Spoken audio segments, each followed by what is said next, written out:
Your local station, WMBS.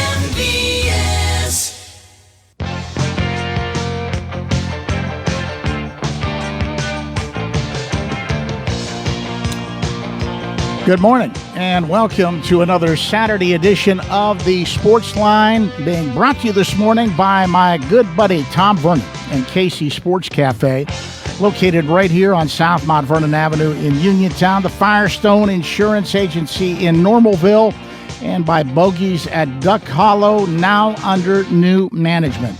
Serving lunches and dinners. Come on out, enjoy fine dining. Phone 724-439-2150, located at 374 Duck Hollow Road in Uniontown. George Von Benko with you on a pleasant Saturday morning. Some snow is in the forecast for tomorrow, but right now it's really nice outside. I know you'll be out and about. It's about 33 degrees, a little nippy, but I know you'll be out and about doing some things on the weekend. But I do hope you'll pause from your meanderings this morning, pick up the phone, give us a phone call. Two-way sports talk, lifeblood of any sports talk show. Love to hear from you on a variety of subjects.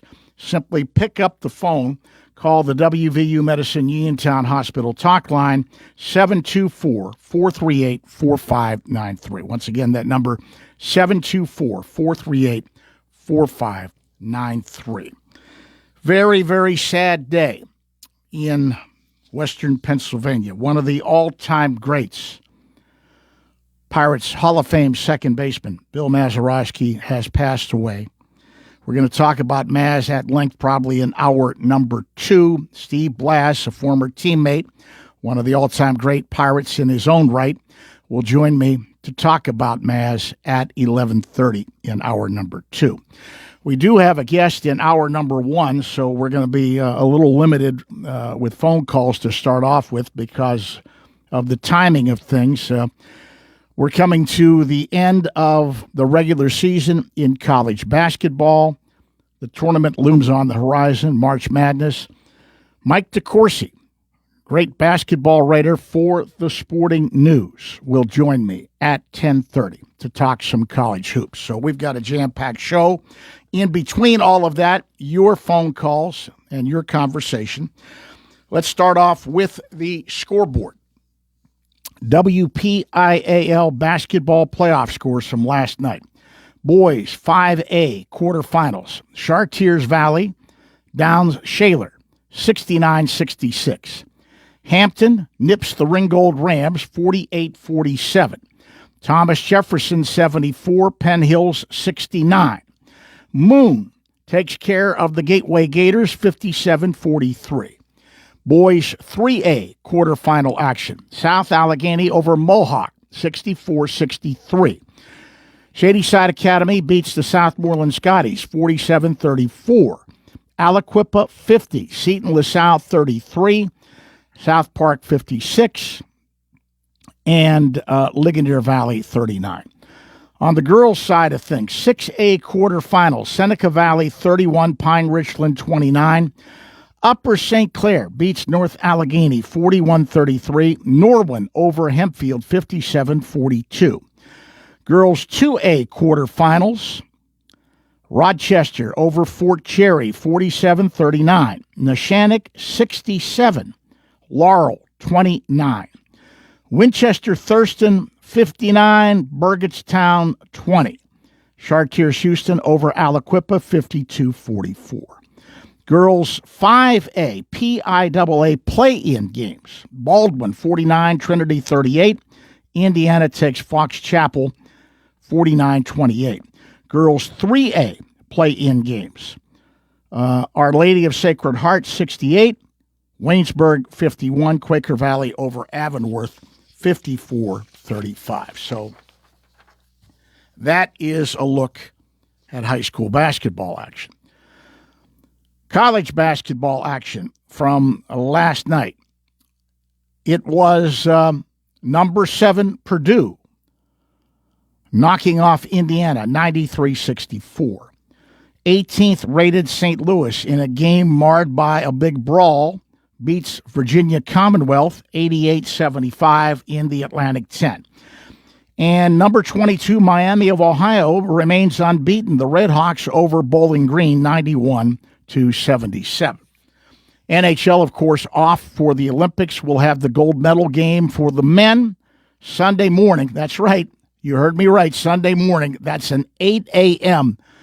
start when they drop the puck in Milan between Canada and the United States. So get your coffee, your breakfast, and plant yourself in front of the TV. The hockey has been absolutely great on the men's side and the women's side, with the USA getting gold for the women.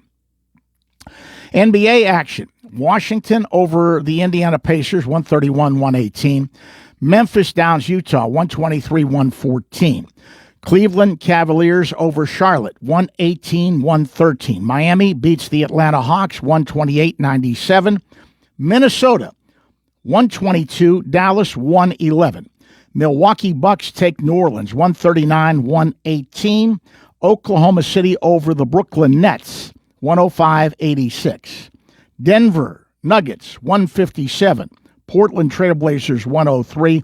And the LA Lakers beat the LA Clippers, 125-122. So that is a look at the scoreboard this morning. Turning our attention to sports obituaries, and boy, talk about feeling old. These sports obituaries hit me like a ton of bricks this week. Starting off with the sad news we received overnight and into this morning. Former Pirates second baseman Bill Mazeroski, famed for his 1960 World Series walk-off home run, has died at 89. He was a Hall of Famer, celebrated for his defensive excellence and 8 Gold Gloves, and is memorialized with a statue outside PNC Park. Maz passing away at age 89. Let's bring back some memories.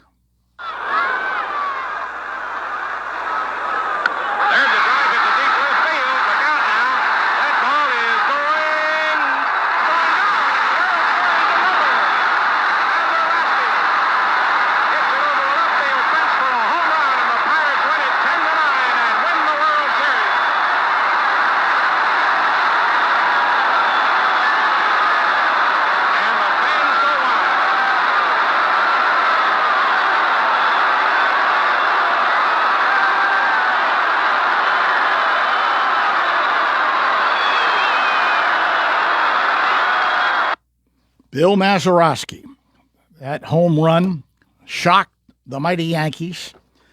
Maz died at 89 years of age. Pirates reported it this morning.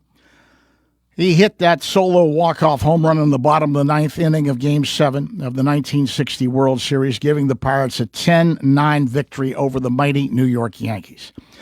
Mazeroski signed with the Pirates in 1954 at age 17 as a shortstop, but Branch Rickey moved him to second base. He won 8 Gold Glove Awards, recorded 1,706 career double plays, including a season high of 161 in 1966. He was elected to the National Baseball Hall of Fame in 2001 by the Veterans Committee. Lifetime 260 hitter, but he got a boost from that big home run, still marked by a plaque on a Pittsburgh sidewalk where it cleared the left field wall at since demolished Forbes Field. Today there's a statue of Maz, as I mentioned, outside Pittsburgh's PNC Park. Maz later recalled to USA Today Sports that he was floating as he rounded the bases in 1960 after hitting a one-ball, no-strike slider for a home run off Yankees pitcher Ralph Terry. The ball barely cleared the ivy-covered wall. Maz didn't get close to 3,000 hits, 2016, or 300 homers, 138, but defense was part of the game. And on his Hall of Fame tour, as he passed a wall of balls from no-hit pitching performances. He saw one from a 1970 no-hitter by former Pirate Doc Ellis against the San Diego Padres. And Naz recalled playing second base in that ball game. Bill Mazeroski passing away at the age of 89.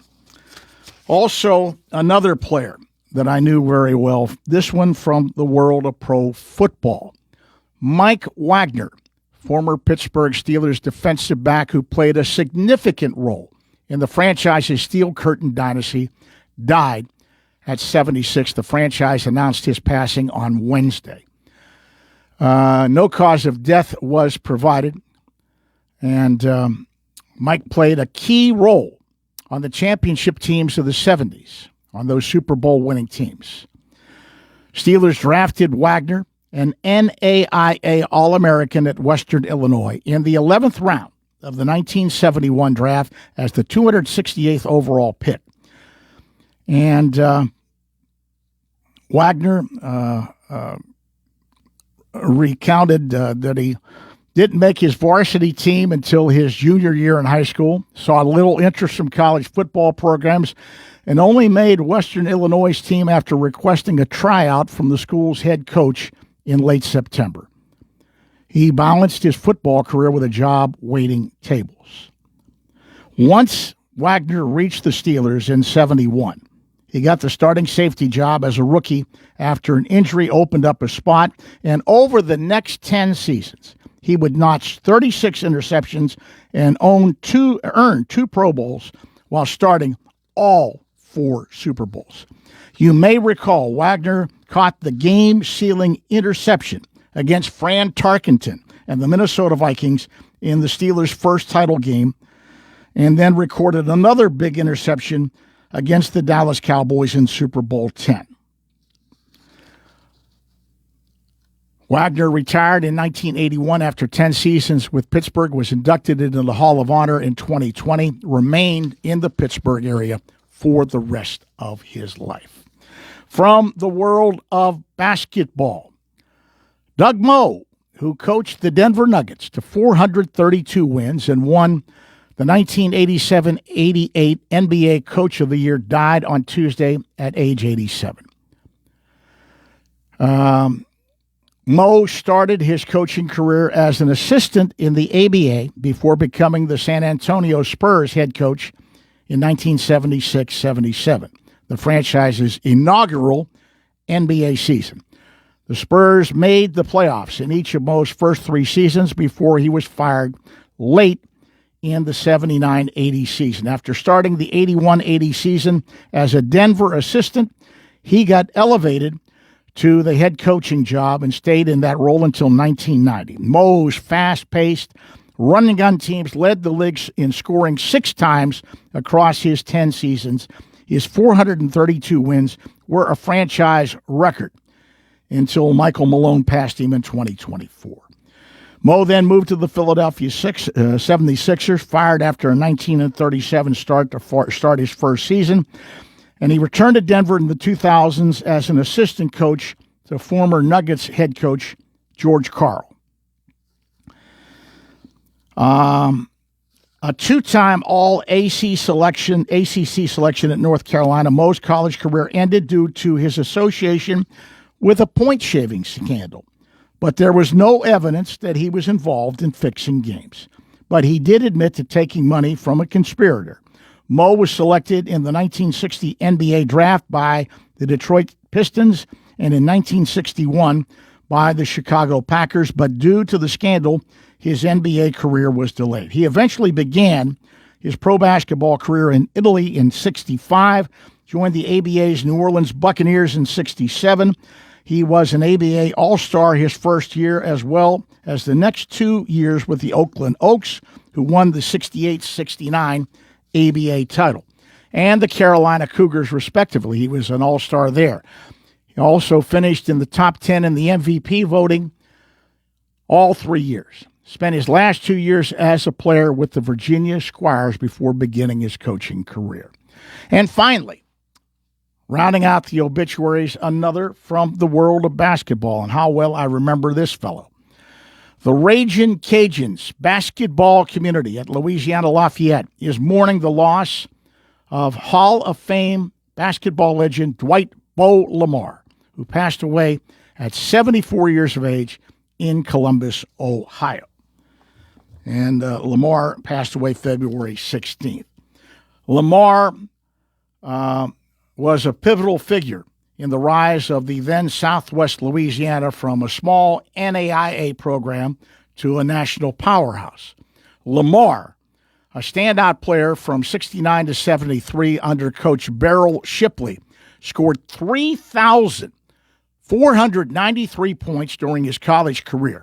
He led the nation in scoring during the 70-71 and 71-72 seasons with averages of 36 points per game and 36 3-points per game, respectively.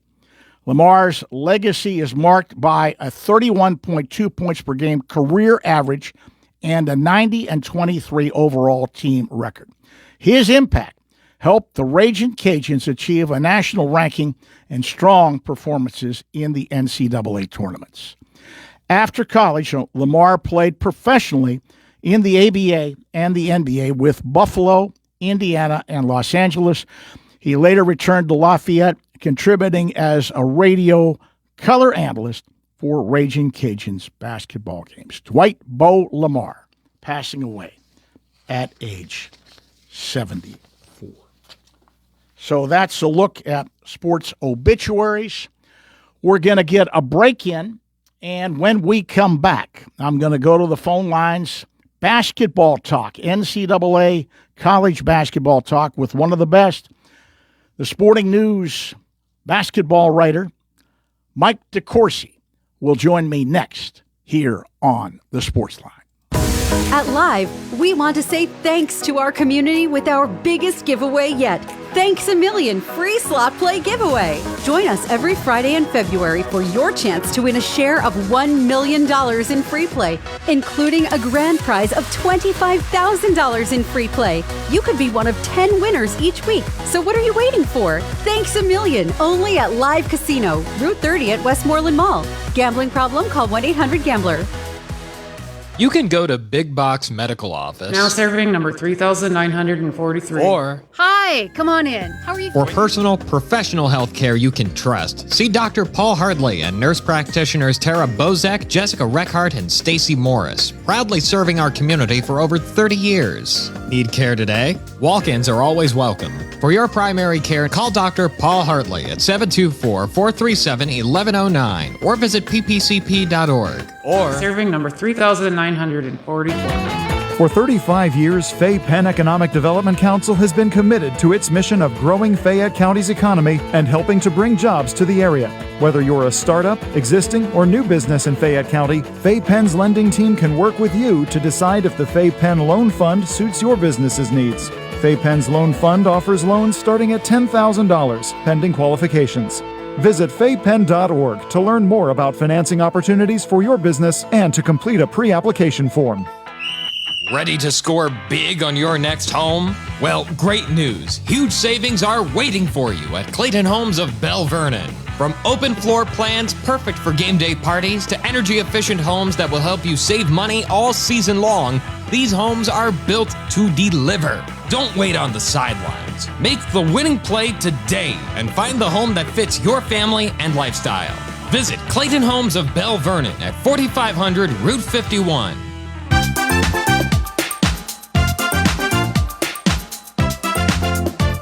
Hi everyone, this is Kelly Clark with Autoland Hyundai in downtown Uniontown. 724-208-5281. What makes buying your next vehicle for me worthwhile? I make it a very easy 5-step process. You look, you shop, you ask, you decide. And I listen.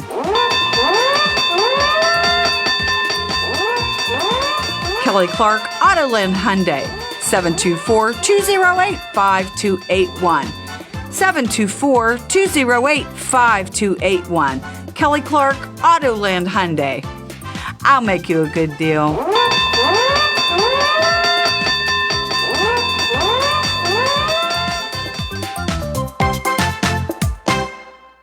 you're an athlete, you know the importance of a strong recovery. NovaCare provides several athletic training programs geared toward athletic-related injuries and collaborates with Albert Gallatin, Uniontown, Fraser, California, Jefferson Morgan, Waynesburg, West Green, and Mapletown school districts to help student athletes stay at their best. From coordinating additional specialist care to treating on-site injuries, their experts cater to your personal needs. Specialized services include concussion diagnosis and rehabilitation and treatment for sport-specific injuries. For more information on athletic training at NovaCare, visit novacare.com or contact your local office today.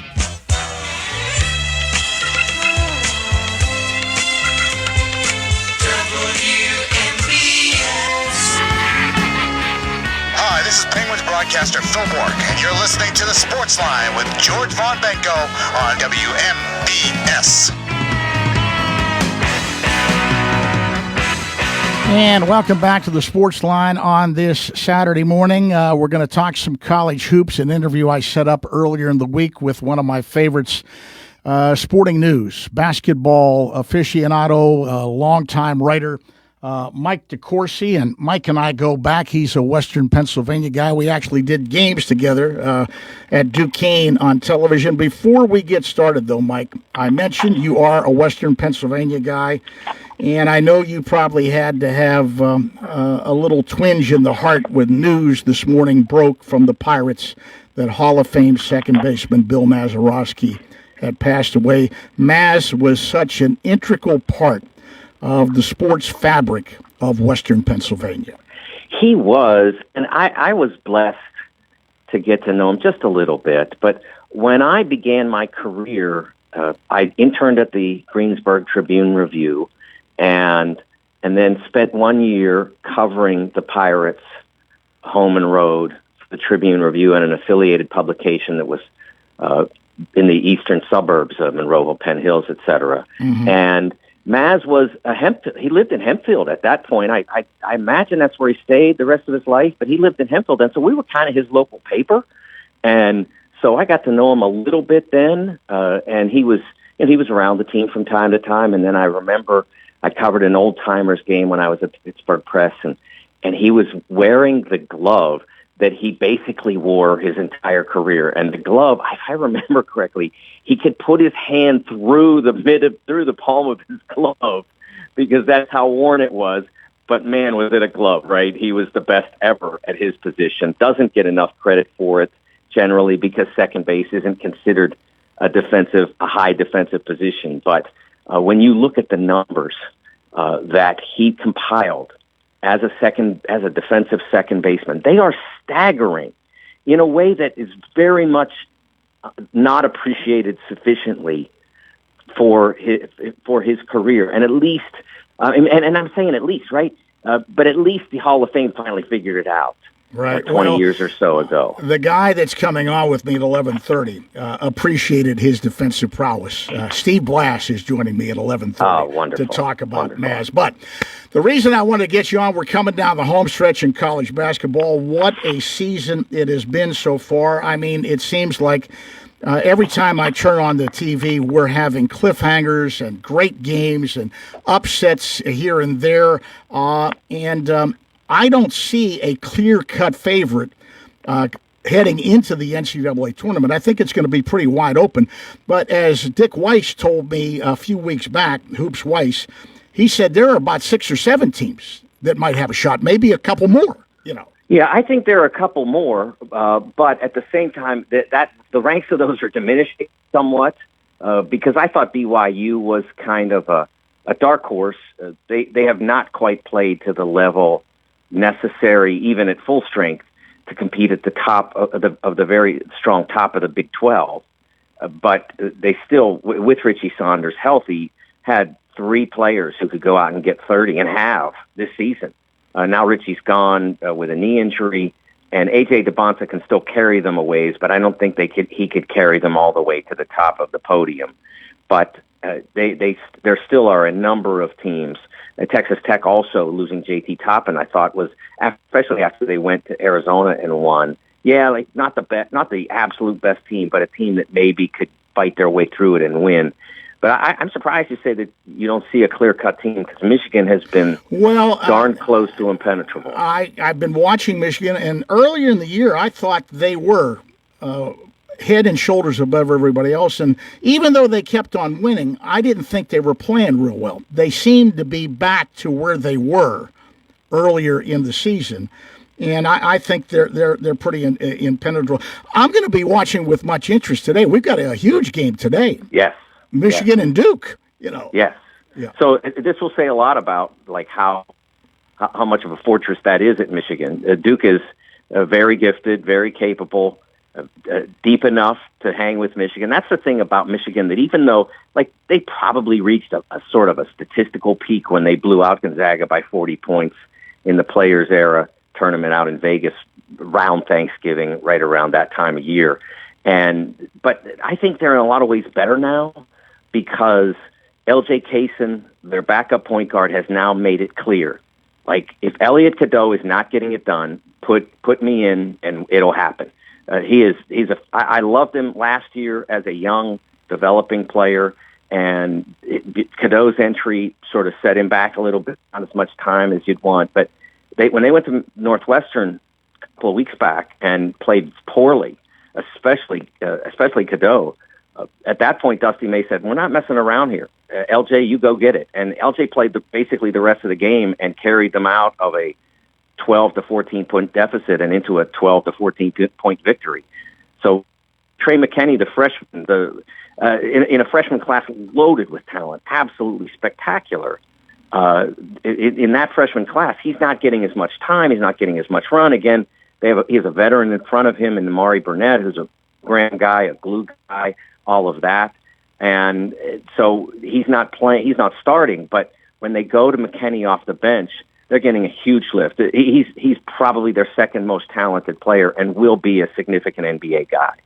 I think what's going to make it a litmus test, too, for Michigan is the game is at Duke, and that's never an easy place to play. Yeah. Oh, well, the game actually is in D.C. It's right down the road from you guys. I mean, you could jump in a car and get there, George. Well, actually, see, I got to depend on the AP. They have Michigan at Duke. They didn't have that. It was on so it's on a neutral court. Yeah. Okay. Yeah. It's in the building. You think I could get a scalp ticket for a good price? Maybe. That's what StubHub is for, right? Right. But it'll happen this evening, and it'll be on Fox, I believe. And it's just a fantastic matchup. And that building, I don't know what they're calling it these days, to be frank. But I love going to games there, and it's a great area, and it's the place where Michigan is hoping to where Duke is hoping to begin its NCAA tournament, Elite 16 and Elite 8. That's the site of the East region for this year's NCAA tournament. Okay. Looking at some of the other teams, and I want to touch on something, and I don't want to throw them under the bus too much because I know it's one of the toughest jobs there is in sports. But boy, there have been some things happening with officiating again this year that have just left me scratching my head. In particular, the game the other night at Hilton Coliseum between Houston and Iowa State. There were a couple of calls that just left me scratching my head, and it happened because they were out of position. Yeah, I think that the key call was, first of all, Joseph Tugler is one of the three or four best defensive players in the country. 6'8" or so as a power forward with astonishing length, like the arms of a 7-footer. And so he can get the balls that others can't reach. And he was going against Iowa State in a circumstance where Houston had an 8-point lead and was playing very well with about 5.5 minutes left. And he reached out and deflected a pass that tried to get through he and a teammate, and he deflected it. And the official happened to notice the teammate, who now I can't identify. I think it was their third freshman wing, happened to move his left foot. And he thought he kicked the ball. Yeah. And he thought he kicked it. And when I've talked to officials about that play since, don't call what you can't see. If you miss because you missed the play, that's better than if you miss because you called something that didn't happen but you thought it happened. And that was the mistake that was made there. And look, people can say, well, they should have been able to recover from that. but it was a 5 to 6 point swing, depending on what Houston would have done with that possession, or at the very minimum, a 3-point swing, because retaining the ball, Iowa State then hit a 3 very quickly and cut an 8-point lead to 5, and before too long, the lead was completely gone. Yeah, I was watching it on television. I was I just kept going back to that call, and I said it just turned everything around. It did. It did, and that's sports. People want to say, "Oh, you should have sucked it up," but sports turn on significant plays. When I was in Memphis, I was covering a Mississippi State football game, and Mississippi State ran a trick play. I think it was on the first play of the game, and they hit a touchdown on it. And they did something, I can't remember what, illegal motion, formation, whatever. And the play was called back. And I wrote that was the whole game right there. After that, they had no chance. They had to hit that and put, I think it was Auburn, which was great at the time, had to put them in a bad spot and see if that could hold up. And people are like, well, they still have, no. I mean, sometimes that's it. That, in all honesty, part of my whole MO as in covering games is, what's the moment that everything turns on? And because there's always something. And it could be a last-second shot, or it could be something like this that completely sucks the momentum away from one team and gives it to the other.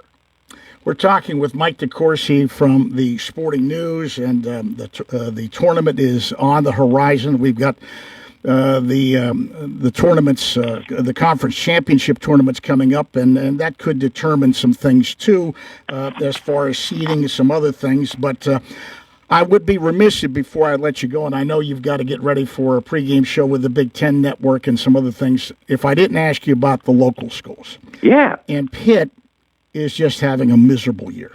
Absolutely miserable. He is in his 8th season at Pitt. Jeff Capel is. The drums are beating hard right now. There is a portion of the fan base that would like to keep him because supposedly Capel has a very good class coming in, but they've only made one tournament in 8 seasons at Pitt. And, I mean, I look at them, and they're just not getting it done on the floor this year. And then out of his own mouth, he says after a game recently, and I like Jeff personally, but he says, we just don't have enough players. Well, wait a minute. Who's responsible for getting the players? Well, to an extent he is, but to the other extent, in today's era, the people that are funding the program are. Yeah. And that could be the athletic department in terms of their portion of the allotted $20 million or so rev share. That could be part of it. Or it could be the donors that need to, if they want to be great, put more money into the acquisition of talent. And that's really what they're up against. Last year, I thought he did not do a great job. I thought that team had NCAA tournament ability. They were not great at the defensive end. They never addressed that. They always leaned toward offense, and they always lost 90 to 88. And that was a problem a year ago. But this year, he's correct. Now, remember, they had injuries. They had a player who they signed who would have given them great definition if he were on the floor. In the post, great physicality and definition, and that player has not been able to play at all.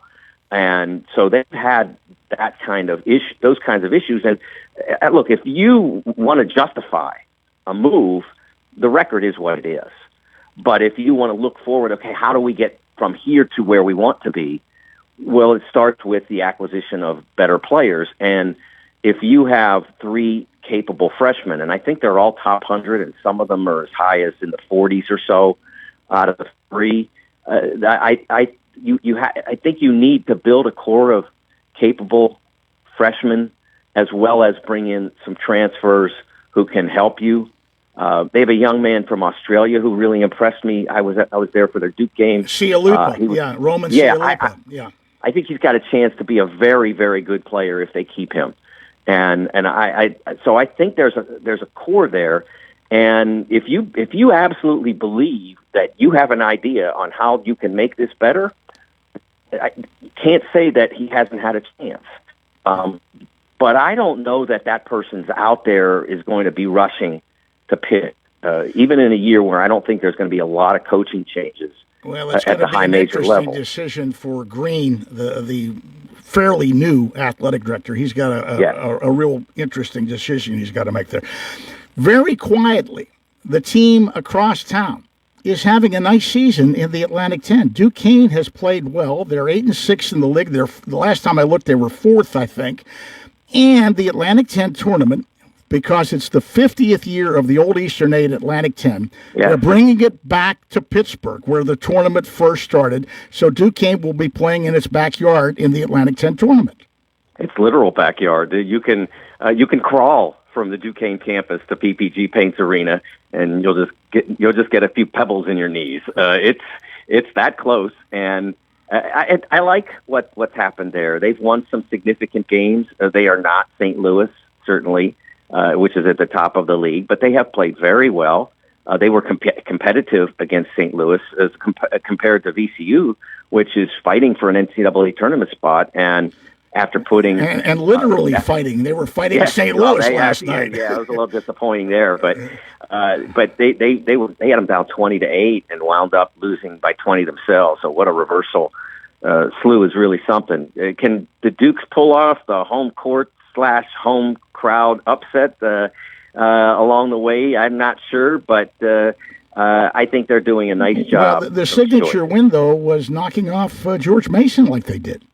Right. It was huge. And it's knocked George Mason back quite a bit. George Mason, which was in my field for Fox Sports for quite a while, has lost several since. They seem to really knock George Mason off its rhythm. Quick comment about West Virginia. I think Hodge is doing a nice job in his first season. He had to cobble together a completely new roster. And at times they have played well. I think he has them playing over their head at times. That was a brutal loss at home to Utah the other night, though. It was certainly. But you have to look at, if you want to look at it positively, their schedule is ideal for what remains because there is the opportunity. There's no one in the first 4 area, that Dayton area, that is solid. No one. And there's no one on the first 4 outs and next 4 out list that's like, yeah, we're it. I mean, it's like it's totally up for grabs, and West Virginia can grab it with the games they have remaining. They don't have to play in Arizona. Everybody that they play, including BYU now, which I mentioned before with the injuries, would be, especially at home, would be considered to be in their reach on a great day. And if they have enough great days down the stretch, the door is open for them. Right.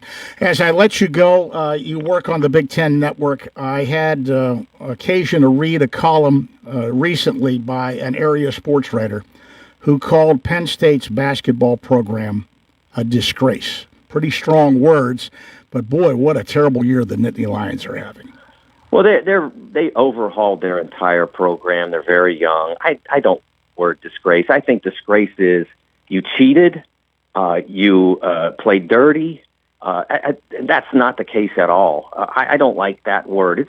You can call it disappointing or not sufficient or whatever. It's not good enough, below the standard, whatever you want to call it. But disgrace is an awful word to use for a program that just hasn't been good the last 2 years. And frankly, if last year's team had been healthy all the way through, I really believe Mike Rhodes would have had that team in the tournament. When Ace Baldwin got hurt last year, it undermined all the progress they thought they had made. It's not been that long since they were in the tournament, and I believe they won a game in their last appearance in the NCAAs. So I look, they can certainly be better, but they're in a league where of programs that have much grander histories than they do. And so it's always going to be a challenge for Penn State. Well, and let's face it, Penn State's always going to be a football school, Mike. That's just the way it is. That's what they used to say about Indiana always being a basketball school. Yeah, some guy named Signetti, who I knew his dad very well. He turned things around over there. But you know what's scary? I saw some pictures of the Bryce Jordan Center. It looked like a ghost town. Yeah, they need to get more. They need to get more people in the building to make it a more dangerous home court, a place that you say we don't want to go there, like they do in Nebraska. How about that? That's a great story. Yeah, but that arena's been full or nearly full for pretty much their entire time in the Big Ten, and that includes when they were really good in 2014 and 2018. And it includes years when they weren't good at all and very disappointing. and they're great now, and that's partly a product of the players know when they go there, they're going to be embraced. Final question before I let you go. What do you think of the Miami Redhawks? And, a lot of people are saying they don't play anybody, but, hey, the schedule is the schedule. It's who they play. Yeah, I think that's people looking for everybody, wants to be critical, looking for something to say bad about The Godfather. Look, they have an undefeated record. There have been so few of those that I can name every one for the last 50 years that have made it through the regular season undefeated. Now, they aren't there yet. They still have 4 games, I believe, and they obviously have to traverse that successfully if they want to have a good chance at being a NCAA at-large candidate. Frankly, they don't want that. They want to win their automatic bid and get in with a victory in the MAC tournament and then leave no questions and win all the games and see what the NCAA committee seeds them. That's what they want. But to have a chance, in case that doesn't go right, they absolutely need to win their remaining regular season games because the teams that they're going to play in the MAC, this is not a great year. There have been fantastic years in the MAC. A couple of years ago, they had, I think it was the year Akron won and played at the arena, or played at Paint. Mm-hmm. There were 4 great teams. Akron was great. Toledo was great. Kent was great. But this is not one of those years.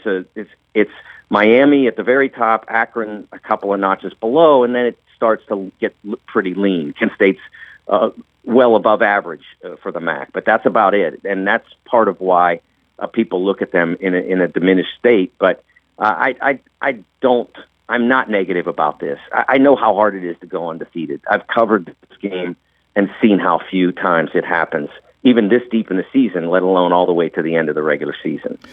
Mike DeCourcy, I know you got to run. You got to get ready for your pregame show on the Big Ten Network. As always, I thank you very much for the time. It's always great to catch up with you again. And maybe we can slide in once we get into the tournament once again. We'll see what happens. But thank you again for coming on with me. You bet, George. Thank you. You take care. Bye-bye. That's Mike DeCourcy from the Sporting News. Some great college basketball talk. We'll be back with more here on the Sports Line right after this. Monday is another CR Product Group High School Sports Night here on WMBS. Join us for WPIL High School Girls Basketball Playoff action as the Geibel Gators will take on the Aquinas Academy Crusaders in a girls single-A semifinal round game at Norwin High School. I'm Brian Morozak. Tony Hanola with Joe May to bring you all the exciting play-by-play action. Our Sprouse Insurance Group pregame show starts at 5:15 with the opening tip-off between the Crusaders and the Gators set for 6 o'clock. It's Geibel taking on Aquinas Academy Girls High School Basketball Playoff action Monday at 6 here on WMBS. You may have noticed a new internet company knocking at your door with claims like, "I'm not here to sell you anything," or "I wouldn't lie to you." The truth is, Armstrong has played an important role in your community for decades, and we're not going anywhere.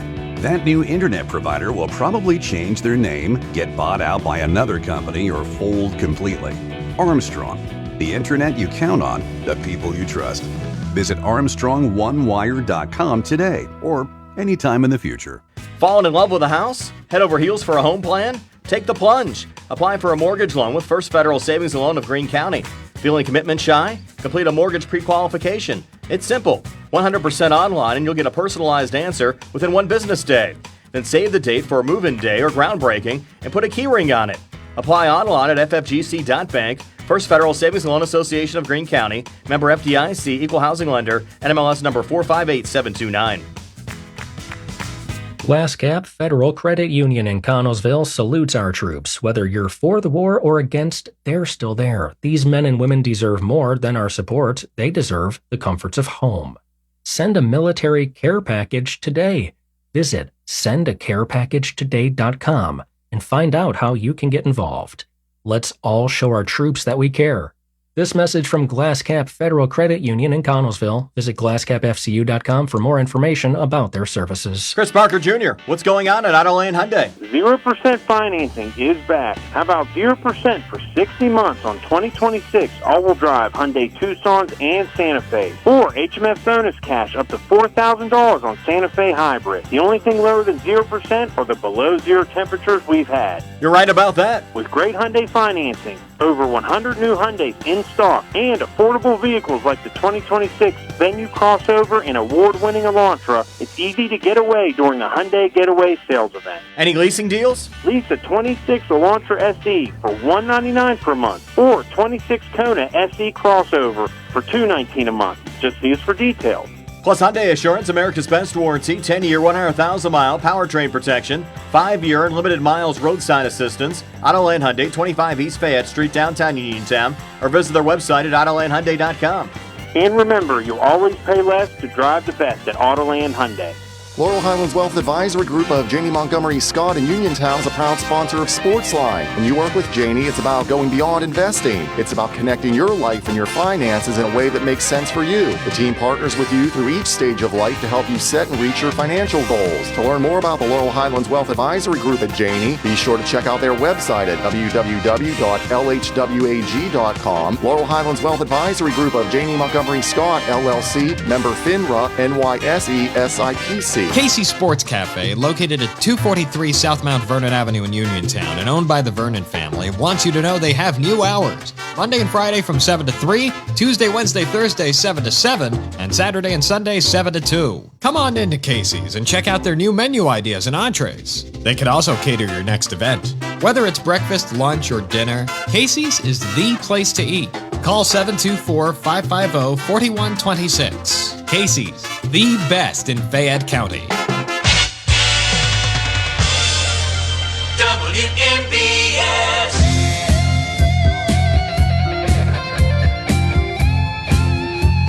Hi, this is TJ Watt, and you're listening to the Sportsline with George Von Benko on WMBS Radio. And welcome back to the Sportsline. Moving down the home stretch here in hour number 1. Thanks to Mike DeCourcy for the great basketball talk. Let's stick in a quick call here at the end of hour number 1. Good morning. You're on the Sportsline. Good morning, George. Good morning, Charles. 1 o'clock. Play ball. Play ball. Well, that's sort of on the back burner with the news that came out this morning. Yeah, it is. Yeah. It is. Goodbye, Maz. One of my favorites. Just an absolutely tremendous person, really. George, I'll say it like this. At 11:30, you have a eulogy about a great pirate done by a great pirate. Yes, Mr. Blass is coming on to wax poetically about Maz. Yes, I could listen to Steve Blass all day long. I mean, it's been a rough time for the Pirates lately. Yes, Justy, Elroy Face, now Maz, and then we lost a great safety, one of the members of the Steel Curtain, and Mike Wagner. Yes, one that you didn't hear about. But he was a tremendous player for that defense. You know the Western Illinois nickname, don't you? I did know the Western Illinois nickname. Larry Guerin went there. Leathernecks. Yeah. Okay. Okay. Anyway, George, it's been a tough time around the Pirates, but I guess that leaves only Vernon Law. Nope, 2. Vernon Law and Bob Skinner. Skinner is still living. The dog is still living. The dog is still with us. Yeah. LaJolla, right? Mm-hmm. LaJolla. Yeah. Skinner must be in his mid-90s, I'm sure. He is, yes. Yeah. And Law's in his mid-90s. Vernon is, I think, 91 or 92. Yeah. He's about as old as my brother Steve. Anyway, I know you don't have a whole lot of time. So, who do you like tonight, Michigan or Duke? I'm probably leaning toward Michigan, but Duke is certainly capable. And the fact that I didn't know that it was on a neutral floor gives a little bit of an edge to Michigan. If it was at Duke, I'd be looking at the Blue Devils a lot harder than I am. But I'm looking forward to watching the game, and guess what? I got to run. I'm up against the news. That's okay. And then next week. Take care. You want to ask, why is a game like that on neutral floor? They They set that up before the season. They set that up before the season. Yep. Because they didn't have enough seating capacity. I don't know what the reason was, but it was definitely in the contract. Okay, you George. take care. Okay, bye-bye. Right. Bye-bye. And that wraps up hour number 1 of the Sports Line, brought to you this morning by Tom Vernon, the KC Sports Cafe, South Mount Vernon Avenue in Uniontown, Firestone Insurance Agency in Normalville, and Bogies at Duck Hollow. News is next on 590 AM, 101.1 FM, WMBS Uniontown, Pennsylvania. This is CBS News on the Hour, your home for original reporting. I'm Allison Keys. Watch out in the Northeast. A massive winter storm is building, and some places could get as much as 18 inches of snow. That means Boston, New York City, and other places from the mid-Atlantic to New England are likely to get slammed. CBS News meteorologist Craig Allen. From about 7 a.m. through the afternoon hours, the snow comes in. It'll be very wet. Then it gets heavier and heavier from about Sunday afternoon into Monday morning. That whole time span is when we could see an inch or two per hour coming down, and then it slowly tapers off into the afternoon. So with all that time with heavy snow, you've got about 12 to 18 now for the coastal areas, 8 to 12 just inland. Drama is raging behind the Supreme Court decision striking down President Trump's tariffs. The president announced a new plan for a blanket 10% import tax on global items. CBS's Willie James Inman sorts it out. Democratic governors, including Illinois' J.B. Pritzker and California's Gavin Newsom, are demanding refunds for American families. But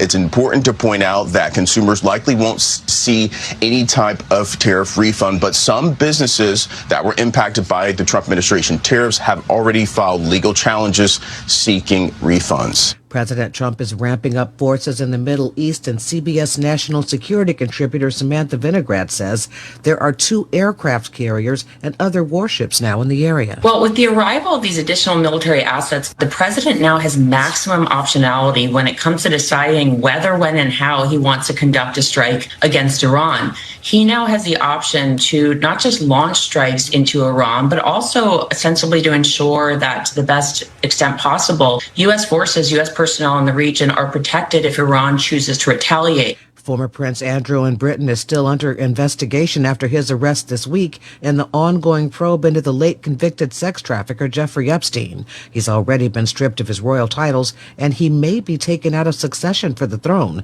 CBS's Elizabeth Palmer. Epstein's victims say Britain's legal system mobilizing to investigate a member of the royal family points to a failure in the U.S. So we are seeing more accountability in other countries than in our own, where a lot of the abuse took place. And that's shameful. Some Democrats are putting that case on display during the President's State of the Union address. Maryland Democratic Representative Jamie Raskin is bringing the family of Epstein survivor Victoria Giuffre. She died last year by suicide and was one of the earliest Epstein survivors to speak out. This is CBS News. Go to the ends of the earth, half a world away. Reach for the stars. If I take time to think, they might go get Brad. On CBS, Sunday morning.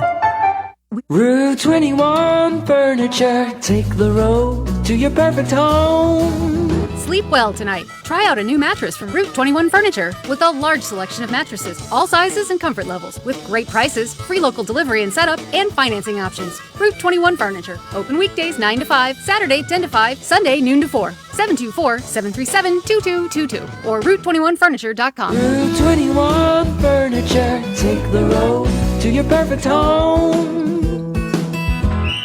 Ready to score big on your next home? Well, great news. Huge savings are waiting for you at Clayton Homes of Bell Vernon. From open floor plans perfect for game day parties to energy-efficient homes that will help you save money all season long, these homes are built to deliver. Don't wait on the sidelines. Make the winning play today and find the home that fits your family and lifestyle. Visit Clayton Homes of Bell Vernon at 4500 Route 51. Be careful of little ones trying to take up new sports amid the Winter Olympics. Whether it's ski jumping or speed skating, interest in a new activity is always good for kids. It's so important for their bodies and their health to learn to be active in ways that they really enjoy when they're young, because those habits translate into adulthood. So encourage your kids' interest and lessons. Pediatrician Dr. Lisa Denaik with Kaiser Permanente Northwest says those lessons should be with an expert who can help prevent injuries and make sure they have the appropriate safety gear like helmets. We have to protect our brains. Heather Roberts for CBS News, Portland, Oregon. Ever wondered what pizza tasted like in ancient Rome? You can find out in Budapest. In 2023, archaeologists discovered a Pompeii fresco of a flatbread with toppings. Now Neverland Pizzeria is making a limited edition pie with only ingredients that would have been made available at the time. No tomatoes, no mozzarella, but dates, of course. Allison Keys, CBS News.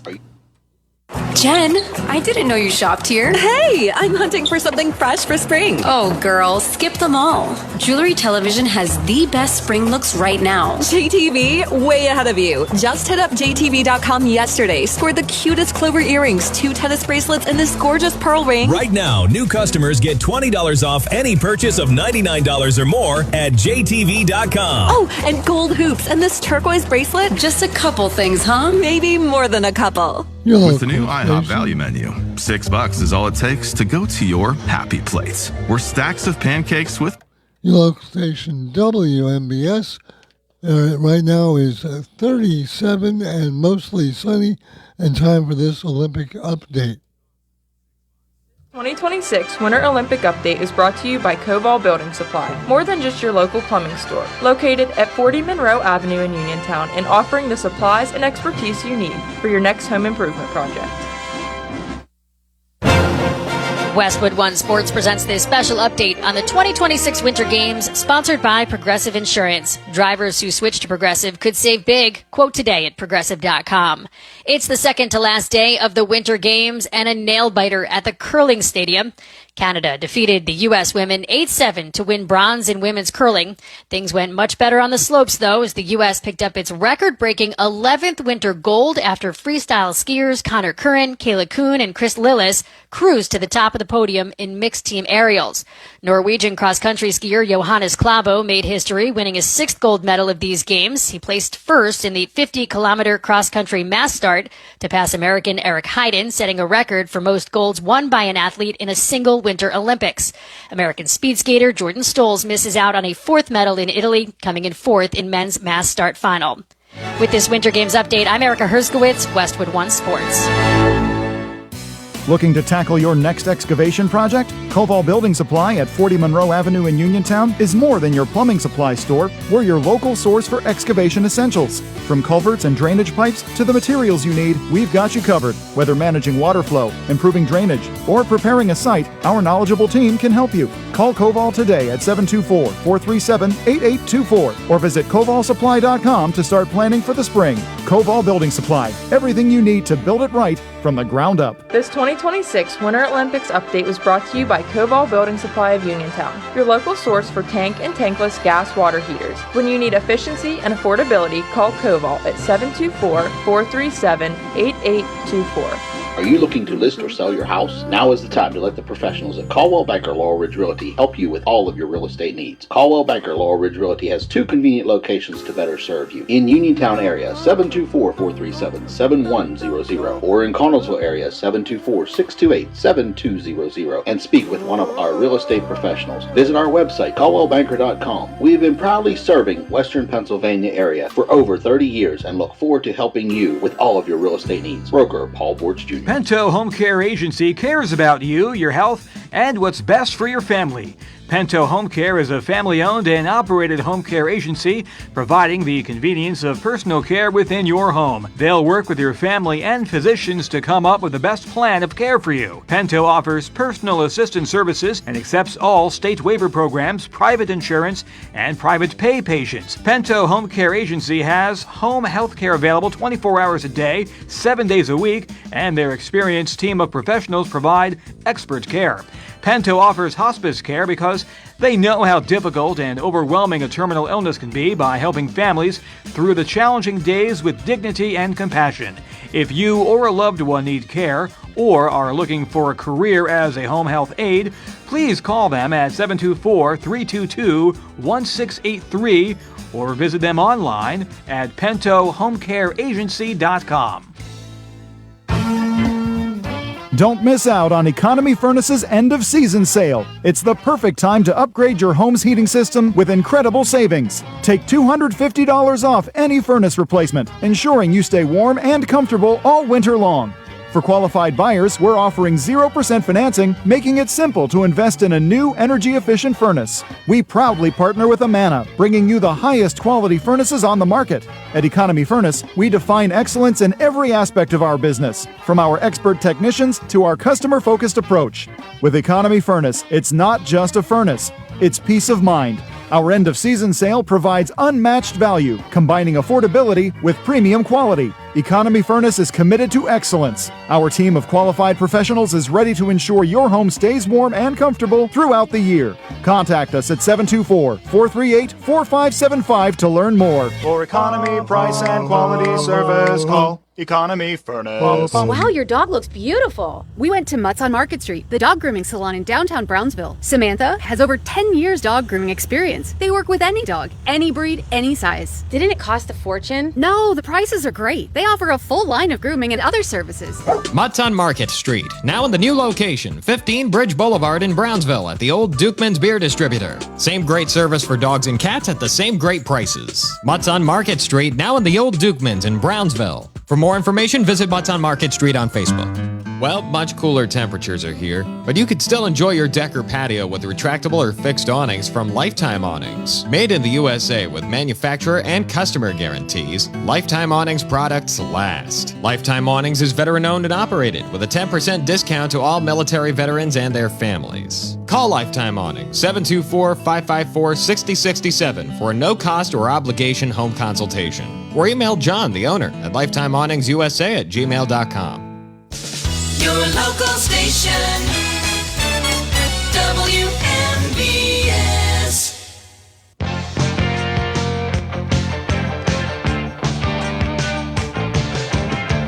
Welcome back on board for hour number 2 of the Sportsline, being brought to you this morning by my good buddy Tom Vernon and Casey Sports Cafe, located right here on South Mount Vernon Avenue in Uniontown, the Firestone Insurance Agency in Normalville, and by Bogies at Duck Hollow, now under new management. Come on out. Enjoy fine dining. Phone 724-439-2150, located at 374 Duck Hollow Road in Uniontown. George Von Benko with you as we forge ahead into our second hour, and really getting into the open line mode as we start hour number 2. Your chance to get up on the soapbox and be heard. Anything and everything pertaining to the world of sports is fair game. Simply pick up the phone and give us a call on the WVU Medicine Uniontown Hospital talk line. That number is 724-438-4593. Once again, 724-438-4593, and we've got one line open as we begin hour number 2. At the bottom of the hour, we'll talk about the news that came out this morning about the passing of Pittsburgh Pirates Hall of Fame second baseman Bill Mazeroski. Former Pirate great pitcher Steve Blass will join me at 11:30 to talk about the life and times of Bill Mazeroski. But right now, let's go to the phone lines and take some open line phone calls.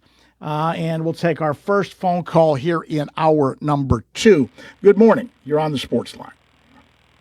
Good morning, George. Good morning. Not doing too good today. And it was like waking up on January 1, 1973, when the great one died, to hear it. I consider the greatest second baseman in the history of baseball in my time passing away. Maz I met him on occasions. You couldn't find a nicer man. He'd always have time to speak One of the best and so unassuming. Just he would talk to anybody and everybody, and he made you feel like you'd known him all your life. He'd always have time to speak to you and a handshake. I knew him. I met him a few times at, you probably heard, Fontana's Cafe in North Huntington. That was one of his hangouts with Mr. Fontana and Nellie Browse and the rest. And he had many of his Golden Gloves on display up there.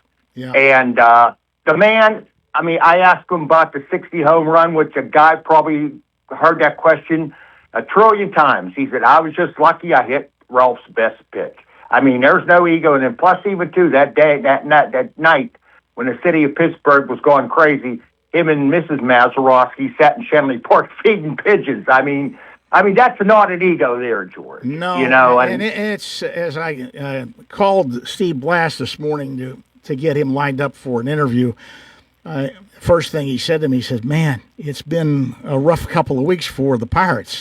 Dave Justy, and then Elroy Face, and now Bill Mazeroski, Well, he was throwing Dave Parker, too, and he passed on. And he, that was before this, though. This has been, all those guys have been within the last 3 weeks. Oh, you're right there. I'm sorry. Yeah. Maz, he had the honor, to me now, playing with two of the best shortstops I've seen. The third would be Jay Bell, Mr. Grote, Gene Ellie, and those double plays. I tell you what, I'd never seen a man turn. It was like you broke it down in seconds. The ball never touched his glove. It was like Penn and Teller, a magician. Well, he was the best, and he also got to play with another guy who was so instrumental for the 60 Pirates when Grote got hurt, Ducky Schofield. Yes, I forgot about Ducky. Yes, he was. A valuable player. It's hard to believe there are only 2 left from the 60 Pirates. Right. Maz and, the Deacon and Bob Skinner. The dog, Bob Skinner. The dog, yeah. I'll tell you what, the greatest nickname, when Prince came up with the Hoover, and you probably knew this, George, Prince took heat over that from the Hoover Corporation. Oh, he did.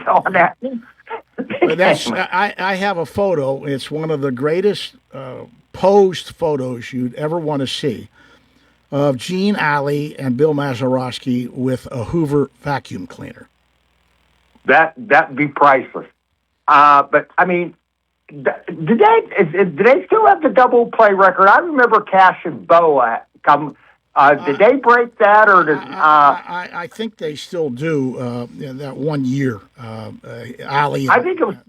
Ali and 215, if I'm not mistaken. And they had he had a season high of 161 in 1966. That's what this AP story is saying. Yeah. And he still holds. To me, George, why I like Maz, same as the Quill in center field. Not flashy, didn't make diving, rolling plays. He just knew how to play hitters, and look at the hitters he went up against. Now, how would you like to be playing second base against a guy like Willie McCovey, and some of the hitters back in that era right there, And, the man was smart. You were talking about the play he made, I guess in Ellis's whatever says at the LSD game, supposedly, that right. The ball was going up the middle, and that was probably the flashiest play Maz ever made. Maz got the ball up the middle, just knew how to got rid of the ball and nailed the runner to preserve Ellis's no-hitter, And, there's been a lot of great second basemen with flash and flair and all that, but to me, Maz just knew how to play hitters. Maz never made nothing fancy. He just was a fundamental ball player, a smart ball player, and knew how to play hitters. And to me, isn't it odd too that his passing comes as the Pirates are opening Grapefruit League play in spring training today against Baltimore? Well, it's true. It takes a lot out of my mind today, and Maz. And, as I said during my obituaries, it was a rough week for me because 3 of the 4 people that I mentioned in my obituaries today, I knew personally. Maz, Mike Wagner, the great Steelers safety, who was so much a part of that Steel Curtain defense, and I knew Doug Moe, And I can tell you this, of all the characters I've met in sports, Doug Moe ranks right up there with one of the greatest characters that I'd ever met in the world of sports. He was something else. Yeah. Well, Mike Wagner, to me, I mean, gone into, football intelligence, the late Andy Russell, that man was so far ahead of his game and creating a linebacker that was years ahead of his when he played. Mike Wagner was basically a captain on that defense. He called the plays in the defensive backfield. Wagner was like having a quarterback in that defensive backfield. And, to me, the man was just as valuable to the Cedars defense as Joe Green or Jack Ham, Jack Lambert. And he came up with 2 huge interceptions in 2 Super Bowls. He just knew how to play. He just knew where to be at the right time, and just kept that. You never seen that defense get burned, George. For like a long pass or anything like it. Him and Donnie Shell, which I'd say, to my time, there was a lot of. Overall, I thought they were 2 of the best safeties I've seen in my years of watching football. Shell was a hitter. As I mentioned to Steve Blass when I called him to set up our interview this morning, I said, another day where I really feel my age. I'm getting old. He says, yeah, it's part of getting old. And, boy, this has been a rough year so far. I've lost a lot of people that I knew from the world of sports, or I grew up watching, or your so-called heroes from the world of sports. As you get older, you lose more and more of those people, Well, George, every time I go to a Pirate game, I go to 3 statues down there. Number 1, the Great One. Number 2, Maz. And number 3, Stargell. And it's like a good luck charm going into the game. And to me, Maz was an idol of mine. And, and I just feel as bad as I do when I woke up on, the New Year's Day of 73 here. Maz, to me, was one of the greatest Pirates ever, and he will be a legend in his town, and, You couldn't meet, a nicer man, and rest in peace. He gave us a lot of thrills on a baseball field. But one thing about him too, George, going into stats, Maz was a very good ace hitter for the Pirates. You take his hit ratio up against his RBI ratio. Maz was a good ace hitter. Maz always got to the glove or to the home run, or anything. But Maz was a pretty good clutch hitter. If you take his numbers per RBIs and all that, all this stupid stuff they do and these analytics and all that stuff. Maz was a good ace hitter, and he never really got in charge of it. And even too, going back in that time, it was nothing against Richardson getting those 13 hits in that World Series. Maz could have well been the MVP in that series, But, well, some people think that Elroy or Harvey might have a shot at being MVP in the series, too. Harvey Haddix, who pitched so well in the series. But we lost a great one, and I do appreciate your remembrances of Bill Mazeroski. I'm going to move along. We've got some other people that want to get on the air. Okay, thanks a lot, George, for giving me the time. You have a great day, sir. All right, you take care. Bye-bye. And let's move on. Take another phone call here in hour number 2. Good morning. You're on the Sportsline. George, hello. Yes. Mitch Mitchell here. How are you? I'm fine. How are you? I was compelled. I saw you on Facebook reflecting on Maz this morning, and I have obviously a lot of personal familiarity with the man, and felt like you would be a good guy to talk to. Well, I appreciate that, and Maz was one of my all-time favorites, and it's a sign that I'm getting older because I'm losing more and more of my so-called favorites from my youth, and that's the first thing that Steve Blass mentioned to me this morning. He says we've lost. It's been a rough couple of weeks for Pirate fans with Justy and then Elroy Face and now Maz. Right. Well, I don't know. I don't know. I think you probably are familiar with this, but I played baseball for his son, Darren Mazeroski. I do remember writing about it. I wrote about it in my article. And I wanted to share something. So earlier this week, I'm the assistant basketball coach for the California area high school girls basketball team, and we were getting ready for our playoff game before Laurel. We played earlier in the week. There was some great coverage in the Herald Standard of the game, thanks to Rob Bershanti. Shout out to him. And incredibly, as I told him that day, I said he looks as good now as he did in his, headshot in the 90s when he used to cover me when I played at Brownsville. So shout out to Rob. But anyway, I wanted to share that I was talking to some of my girls, and I have a couple older players that aspire to be college athletes, and I told them, you're in the playoffs, a lot more eyes will be on you now, and you never know who show up to watch. And I shared my story of my senior year of high school baseball. There was a guy parked in left center field out at Doug DeCenzo Field in Republic in a lawn chair by himself, who just so happened to hit the most significant home run in Major League Baseball history in that 1960 World Series in Game 7. And he came, he watched, he must have been reading about, me and my teammate Mike Patitucci in the paper, who he recruited, both of us. And as he came back for more games there at Redstone Field, I think word caught out that he was there, and the dads started to get a little hysterical that their childhood hero is at Redstone Field in a lawn chair watching baseball games. Once the cat was out of the bag, I think Maz knew he was out. If you knew Maz, you knew he probably would prefer to come and sit humbly alone watching a baseball game. He did not want attention attracted to himself, that's for sure. Oh, that's the truth. That's the truth. But when the cat was out of the bag, he came, introduced himself to me. Obviously, I was a huge Pirate fan at the time, and I was a little bit starstruck, but that was just the start of a nice relationship he and I developed over the coming years. I went and played for his son at junior college in Florida for my first 2 years of my college career, as I know a couple other locals did, and struck up a great relationship with him. I think we always were I think he was always partial to the folks from southwestern Pennsylvania that were playing for his son down there. There's no question about it, and he and his son had a great relationship. And I used to see Maz around the ballpark a little bit. Used to always see him at spring training. That was one of the great things about Pirate spring training. Back in the day when I was covering the Pirates, you'd see Manny Sanguin, who's still there. You'd see Steve Blass, who's still there. You would see Parker come in. You would see Bill Verdon, who was just a great guy to talk to.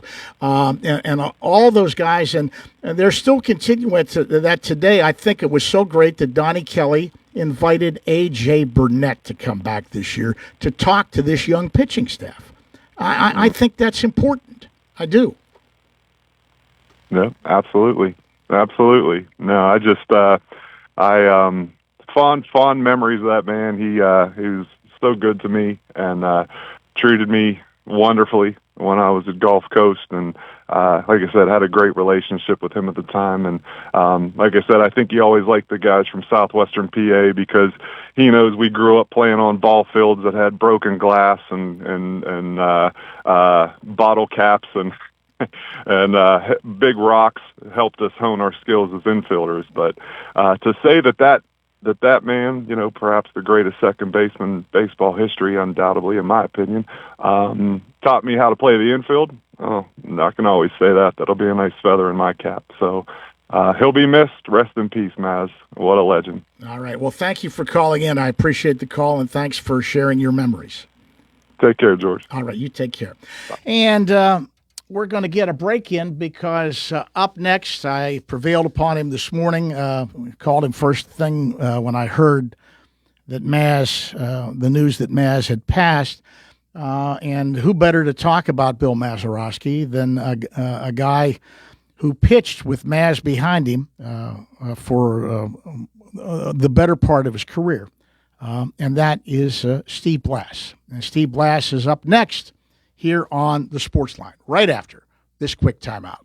You can go to Big Box Medical Office. Now serving number 3,943. Or, Hi, come on in. How are you? For personal, professional health care you can trust, see Dr. Paul Hardley and nurse practitioners Tara Bozak, Jessica Reckhart, and Stacy Morris, proudly serving our community for over 30 years. Need care today? Walk-ins are always welcome. For your primary care, call Dr. Paul Hartley at 724-437-1109 or visit ppcp.org. Or serving number 3,940. Laurel Highlands Wealth Advisory Group of Janie Montgomery Scott in Uniontown is a proud sponsor of Sportsline. When you work with Janie, it's about going beyond investing. It's about connecting your life and your finances in a way that makes sense for you. The team partners with you through each stage of life to help you set and reach your financial goals. To learn more about the Laurel Highlands Wealth Advisory Group at Janie, be sure to check out their website at www.lhwag.com. Laurel Highlands Wealth Advisory Group of Janie Montgomery Scott, LLC, member FINRA, NYSE, SIPC. Chris Parker Jr., what's going on at Auto Land Hyundai? 0% financing is back. How about 0% for 60 months on 2026 all-wheel drive Hyundai Tucsons and Santa Fe? Or HMF bonus cash up to $4,000 on Santa Fe Hybrid. The only thing lower than 0% are the below zero temperatures we've had. You're right about that. With great Hyundai financing, over 100 new Hyundais in stock, and affordable vehicles like the 2026 Venue crossover and award-winning Elantra, it's easy to get away during the Hyundai Getaway Sales Event. Any leasing deals? Lease a 26 Elantra SE for $199 per month, or 26 Kona SE crossover for $219 a month. Just see us for details. Plus Hyundai Assurance, America's best warranty, 10-year, 100,000-mile powertrain protection, 5-year unlimited miles roadside assistance. Autoland Hyundai, 25 East Fayette Street, downtown Uniontown, or visit their website at autolandhyundai.com. And remember, you'll always pay less to drive the best at Autoland Hyundai. NovaCare Rehabilitation in Uniontown is accessible for all of your recovery needs. New at NovaCare is pelvic floor physical therapy, a specialized program to treat patients with pelvic floor dysfunction related to bladder, bowel, sexual function, and pregnancy postpartum. These issues can affect both women and men and include urinary frequency, urgency and incontinence, pelvic pain, constipation, IBS, menopause, painful periods, and more. Call 724-437-0556 for an appointment in Uniontown. Personalize your care with NovaCare. In 1986, the Firestone Insurance Agency in Normalville was started with a promise to provide clients with truthful, friendly, and courteous service. It worked. With an expanded client base, the Firestone Insurance Agency's customers are now able to choose from over 20 well-known insurance companies. So whether it be auto, home, business, or life, Firestone has you covered, and the promise to provide truthful, friendly, and courteous service is still in place.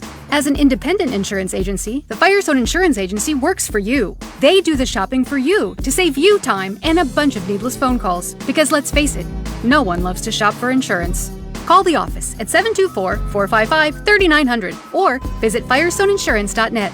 Can't make it to Normalville? Let the Firestone Insurance Agency bring service right to your kitchen table. The Firestone Insurance Agency, 724-455-3900 or firestoneinsurance.net. Doing what is right for the customer, finding the most affordable rates while making sure there are no coverage gaps so you are fully protected from the unforeseen. Are delinquent credit cards, medical bills, and personal loans stressing you out? Are you unable to catch up? Are the debt collection calls just too much? If yes, then call Zebley Law at 724-439-9200. Zebley Law provides free in-person consultations.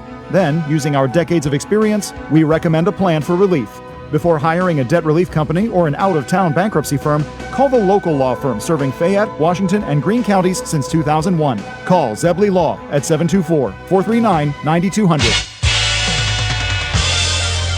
WMBS.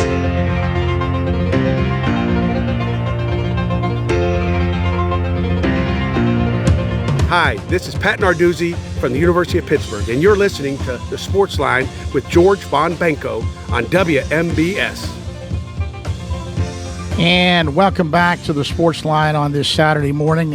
Got up this morning and hit by the news that we lost one of my all-time favorites, Pirates Hall of Fame second baseman Bill Mazeroski. When I got into the station, and the first phone call that I made trying to line somebody up to talk about Maz was another of my all-time favorites, former Pirate great pitcher Steve Blass. And Steve was kind enough to give me some time this morning and come on with us. Steve, welcome to the Sports Line. Sad news this morning. I appreciate you taking time out to come on and talk about quite literally one of the finest people I ever met. So unassuming, just one of the nicest people, always had time, always shook your hand. I'm talking about the great Bill Mazeroski. Yeah, George, I completely agree with what you just said. I got the call this morning. It was like a punch in the gut. Comes on the tails of Dave Justy passing away, Elroy Face passing away. Maz, just quite simply one of the most decent, genuine people that I've ever run across. Not talking about just baseball in my life. I'm 83 now, and he's in the top slot. I got to know him as a player, as a friend. He was a mentor. He's my hero. I roomed with him for a few years. I couldn't run across. He's just great. Never changed. Maz told me long time ago. He said, "All I ever want to do is play baseball," and boy, did he play it better than anybody ever did at second base. Guys tried to take him out. They either missed him or they slid in them. They slid up to kind of his knees, slid back down, then they got carried off the field. I saw that more than once, by the way. Right. But he was just he was always the same. You know, that home run didn't change him. He was Bill Mazeroski, and you know that's a test. A lot of guys will get carried away with that, but Maz was. George, he was one of those guys that helped me go from being a ball player to a major leaguer. Just watching him, how he handled himself, with the media, with the kids, with the fans, with friends, with people, just strangers coming up to him. He always had time, and remarkably consistent, and set records on a field at Forbes Field that was a rock pile on that infield at times. What did Prince used to call it? The alabaster plaster, the infield at Forbes Field. Oh yeah, and they would cover the tarp on it the entire time we're away on road trips, and it would just bake. And Maz set all those records on that, and some of those records got broken because the guys played on carpets. And I congratulate them, good infielders, but I don't think they could have done what they did playing on the surface that Maz did. And, he gave me great lessons. He told me that, as a rookie, he'd kind of had me under his arm, and he said, you're in the big leagues now, kid. No excuses. People want to know why you did accomplish things, not why you didn't. No excuses. And I remember that to this day. He also told me, don't ever forget, the name on the front of the uniform means more than the name on the back. I mean, he didn't say much, but when he said something, it had some leverage to it. It had some meaning. And my times with him as a roommate, one special time, September 5th, 1969, his birthday, by the way. Mm-hmm. I hit my only home run. We were roomed together, and we did the town that night in Chicago. The next day, I didn't have to play, and Maz had to play. And he said, every ball that went up in the air in the infield, he says, I saw 7 balls, and I caught them all. That's a great story. I remember that home run against that. What a day you had against the Cubs that day. Yeah, I pitched a 4-hitter. Billy Williams went 4 for 4 that day. I go to Cooperstown. But it was a great day. But every day with Maz was a great day. Spring training, I used to watch him. I used to watch him at spring training later years, and he'd come out of the clubhouse, and there'd always be fans waiting. Oh, yeah. He never turned any of them away. And how many times do you think he was asked about that home run? And he always took time to tell them a story about the home run. He must have been asked millions of times about that home run. Oh, absolutely. And also in spring training, when the Pirates brought him down to work with Neil Walker, Neil's never forgotten that. Not only the baseball fundamentals, the nuts and bolts of playing second base, but just being around Maz, he was a happy spirit. Everybody says he's quiet, didn't say anything, but he had a good sense of humor. Just to give you one example, the one thing Maz hated, he didn't hate much, but he hated when Danny Murtaugh would gesture him to go over to a Pirate pitcher that was getting pounded and talk to the pitcher while they got somebody warming up in the bullpen to buy some time. He didn't like to do that because he respected everybody. And I'm out there. There's a true story. I'm out there one night my rookie year. He comes over because Murtaugh gave him the thing. I was getting beat up, getting my face ripped off. And he comes over in that old stride he had. And he said, I don't want to be here. it's not my idea. They made me do this, but you know what? You are getting your ass kicked. Well, at least he was honest about it. You know? Maz was always honest. Yeah. Oh, that's a great story. Yeah. But what a great friend, and so honored to be around him. Not just the playing days, but after. We did a lot of charity stuff together. He had all kind of charity events that he hosted out in Greensburg and up at Nemacolin, and just enjoyed his presence. He and Mylene and Karen and I did some things together. I'm honored. I got so lucky to be around him for 10 years, and I'm glad you called, George, because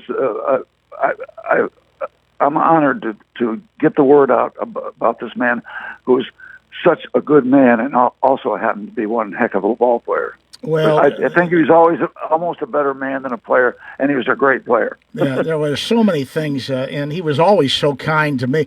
You know, one of the stories that I laugh about all the time is him talking to Andrew McCutcheon and a couple of other younger players, and he was sort of scolding them. And you know what he was scolding them about? No. The way they signed their autograph. He said, when somebody asks you for an autograph, sign it so they know who it is. And his autograph was always pristine. Yeah, and it wasn't the easiest one to do. He could just have written Maz for years and years and years. But, he told me, he helped me do that too. So I signed mine upright like he did. And he says, you're not a doctor, you're a ball player. Be flattered that they ask you. Yeah, but he told him, he says, he looked at McCutcheon's signature. He said, what is that? The only way I know it's you is your number. Yeah. Why don't you just write your number? Yeah, You're going to do that. But that was him. Many aspects. It's really funny. I was talking with some folks this morning, and the question came up, and actually you and I talked about it, and I went and dug a little deeper just so I could find out for sure. That great team in 1960 that I grew up watching, and I was at Game 7. My dad got tickets from a guy who sold mining equipment who couldn't go to the game. My dad worked in the mines, and he took me to Game 7, and I was on the third base line for that game. But how many guys are still left from the 60 Pirates? Only two. Vernon Law and the dog, Bob Skinner, is still living. Oh, Skins is. That's good to hear. Because I was going over that with my wife Karen this morning. All I could think was Vernon Law because I didn't know about Skins, and that's great to hear. Well, Skins he's in his mid-90s now, but Bob is still with us. And you think about. I grew up watching that team, and that team was bigger than life. And I still think, you talk about football teams and everything. For a segment of the population in Western Pennsylvania, that is still the team. Yeah. Well, George, I graduated from high school in June of 1960 and signed with the Pirates and played for a couple months.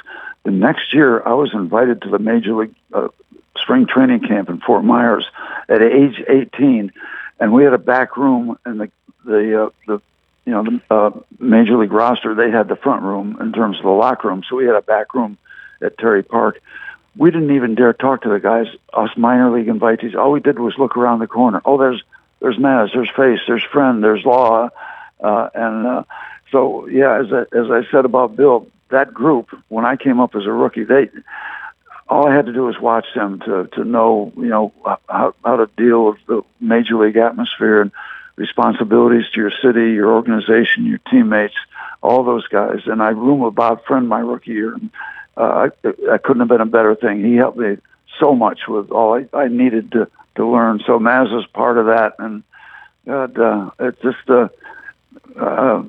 I got lucky. I had a dream. I included those guys. The thing I love about you, Steve, is you still give back. You never forgot what you learned from those guys, and you give back. No. I loved the picture from spring training the other day of you and A.J. Burnett talking to some of the young pitchers. Yeah, we were talking to some of the pitchers, and when he was here, I always had to have an inappropriate joke for him too. So we got caught up, but yeah, it was good. We had the same approach, get up on that mound and act like you own a joint, and I always respected him, and we kind of hit it off. A broadcaster and a player, but the same background, the same kind of approach. He was a pro, and it was all business. And the guys I talked to you about, but also Jim Bunning came over to our team. You talk about somebody being all business. So I got some education from some pitchers, and Elroy did an interview about Elroy that when he got up on that mound, he acted like he owned the joint. His body language was something I really learned about and tried to practice. That you don't be tentative out there. Get the ball, act like you own the joint, and you own it. And Elroy had that great comment when somebody asked him, "Why are you so confident?" He said, "Because that batter's up there all by himself. I got 8 friends of mine. We're all gonna do the best to get you out, sir. You're overmatched. It's 9-1 against you." I reminded everybody of one of my favorite Elroy Face quotes. Somebody asked him what the difference between a forkball and a split finger was. He said about $1 billion. Yeah, absolutely. I was with him a couple of times when he used that. Great quote. Great quote. Well, listen, the Baron of the bullpen. The Baron of the bullpen. That's the other thing about that 60 team. Because of Prince, all of those guys, and you don't see it in baseball anymore, they all had great nicknames. I know. And you really don't see that much in baseball anymore. Well, personalized. We were Pittsburgh is a blue collar town, and it gets personal. It's not just like you're looking at baseball robots. You get to know the players, and we get to know the fans. And when I came there as a rookie with Karen, we were treated and made to feel so welcome by the people in Pittsburgh. We never lost track of that, and we still feel the same way, and that made all the difference when we came to Pittsburgh. Well, Steve, I know I imposed on you this morning, but I do thank you very much for giving me some time and coming on to talk about the great Bill Mazeroski. And you've always been so kind to me through the years with your time, and I just want to let you know I really, really appreciate it. Look forward to catching up with you real soon again, but thanks for coming on with me this morning. All right. I enjoy the visit. Thanks, George. Appreciate it. All right. You take care. The great Steve Blass talking about the passing of Pirates Hall of Fame second baseman Bill Mazeroski. We've got some time left, so we're going to get a break in. Let's try and get some phone calls in. If you've got any memories of Mazeroski that you want to share, or Mike Wagner, who we talked about, the Steelers safety. We're moving down the home stretch here on the Sports Line.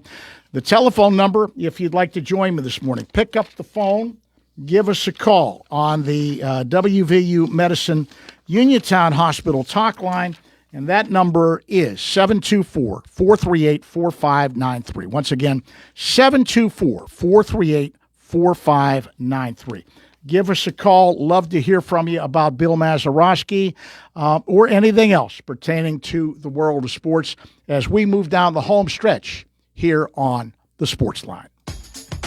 Go to Ford of Uniontown and trade me in. It's Dominic Carbone with Jessica Caringla with your 7-time President Award-winning Ford of Uniontown. Truck Month is on the horizon, and we're kicking this thing off with a bang.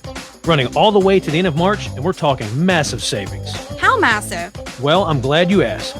Take up to $8,000 off select F-150s or $6,000 off with interest rates at 2.9 for 60 months, 3.9 for 72, and only 4.9 for 84 months. And that's not all. We got deals on Super Duties, Mavericks, and Rangers. Just stop, click, or call for details. Here at Ford of Uniontown, our commitment is to make sure you have the best experience, not only buying a vehicle, but getting it serviced as well. That's why we offer online maintenance appointments and free pickup and delivery. Your truck knows, shouldn't you? That's Ford of Uniontown on the hill across from Appleby. 724-425-5980 or FordofUniontown.com. Price excludes taxes and transfer fees, must finance with Ford Credit, and not all buyers will qualify. At Chestnut Ridge Christian Academy, we learn, laugh, and grow together. We shine in academics. We serve others and keep Christ at the center. With small classes, caring teachers. School feels like family. Registration opens in March. Join us for our open house on March 19th or schedule a tour anytime. Come meet our teachers, see our classrooms, and discover what makes CRCA such a special place. Visit crcapa.org or follow us on Facebook for more information. Looking for a fireplace? Koval Building Supply at 40 Monroe Avenue in Uniontown is more than your plumbing supply store. We specialize in fireplaces of all fuel types, such as gas, wood, pellet, and electric. We're now featuring Harmon pellet stoves from Forge and Flame, perfect for keeping your family warm and cozy. Call Koval today at 724-437-8824 or visit kovalsupply.com to start planning for the winter season. Koval Building Supply, everything you need to make your house feel like home. Yeah, they're the people I trust. It's the place I go. Home, warehouse, where a house becomes a home.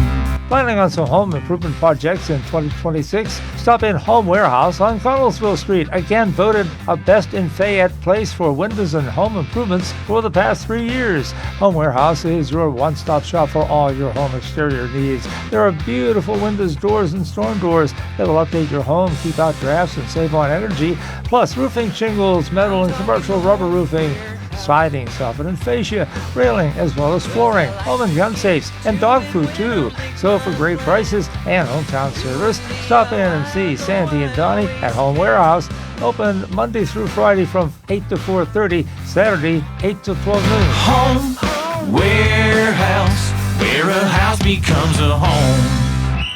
Ready to score big on your next home? Well, great news. Huge savings are waiting for you at Clayton Homes of Bell Vernon. From open floor plans perfect for game day parties to energy-efficient homes that will help you save money all season long, these homes are built to deliver. Don't wait on the sidelines. Make the winning play today and find the home that fits your family and lifestyle. Visit Clayton Homes of Bell Vernon at 4500 Route 51. Casey's Sports Cafe, located at 243 South Mount Vernon Avenue in Uniontown and owned by the Vernon family, wants you to know they have new hours. Monday and Friday from 7 to 3, Tuesday, Wednesday, Thursday 7 to 7, and Saturday and Sunday 7 to 2. Come on into Casey's and check out their new menu ideas and entrees. They can also cater your next event. Whether it's breakfast, lunch, or dinner, Casey's is the place to eat. Call 724-550-4126. Casey's, the best in Fayette County. WMBS.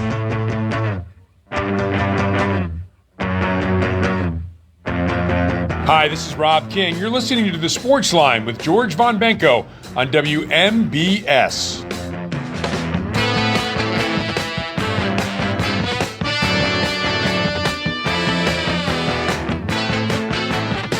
And welcome back to the Sports Line on this Saturday morning. We're moving down the home stretch here on the show. Hope you enjoyed the interview with former Pirate great Steve Blass talking about his good friend Bill Mazeroski. We got the word that Maz passed away, the word from the Pirates this morning. Maz passing away at the age of 89. And for Western Pennsylvania sports fans, Mazeroski just holds a special place. We've had some people call in. If you have some memories of Maz, I would appreciate hearing from you. If you want to give us a call, or if you'd like to talk about anything else pertaining to the world of sports, we got about 9 minutes left in the show. Time to get in a couple of phone calls as we move down the home stretch here. Pick up the phone.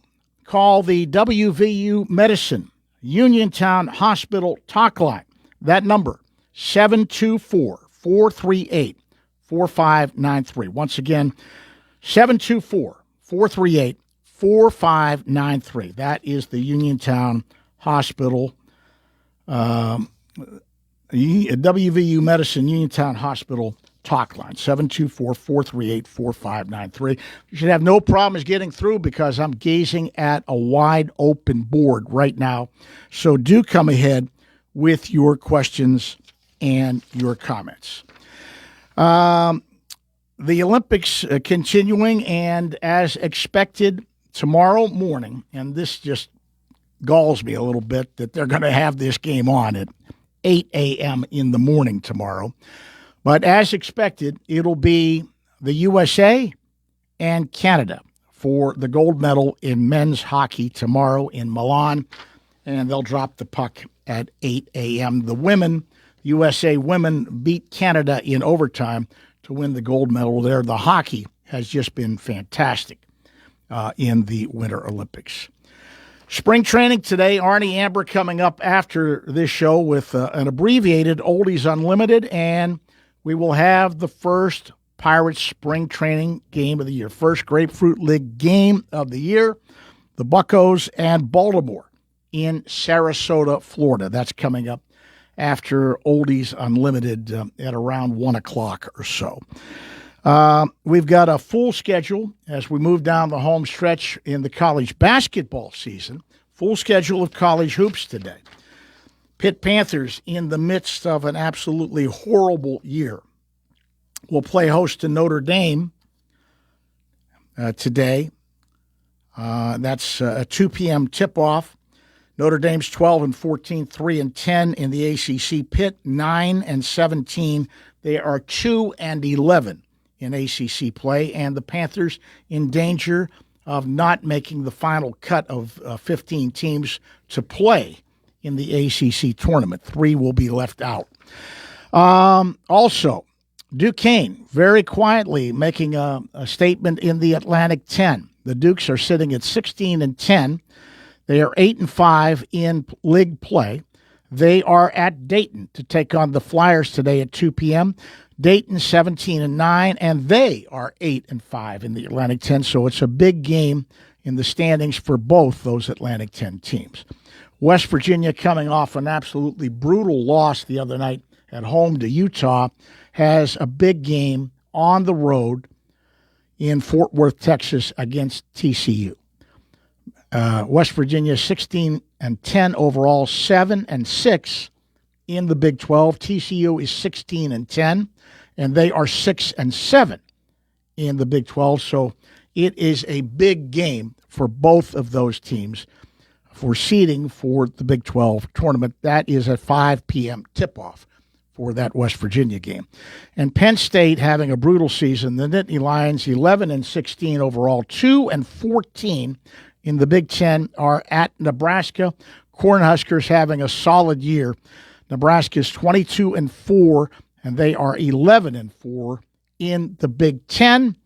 And that is a 2 p.m. tip-off in the Big Ten today. So that's what's on tap in college hoops. The one that everybody will be watching comes up in Washington, D.C. on a neutral floor today. Number 1, Michigan. Number 3, Duke squaring off. That is a 6:30 tip-off in top 25 college basketball. Let's see if there are any other games that jump out. Number 4, Arizona at number 2, Houston, 3 p.m. tip-off. Number 5, UConn at Villanova, always a great game, 5:30 tip-off. In the Big 12, number 6, Iowa State, and number 23, BYU at 10:30 p.m. tonight. Let's see, anything else that catches my eye as we move down the list? I may check out, if it's on TV, Creighton at number 17, St. John's. Always like watching Rick Pitino's Red Storm play. That's a noontime tip-off. Those are the big games on the college basketball slate today. So, we are almost out of time.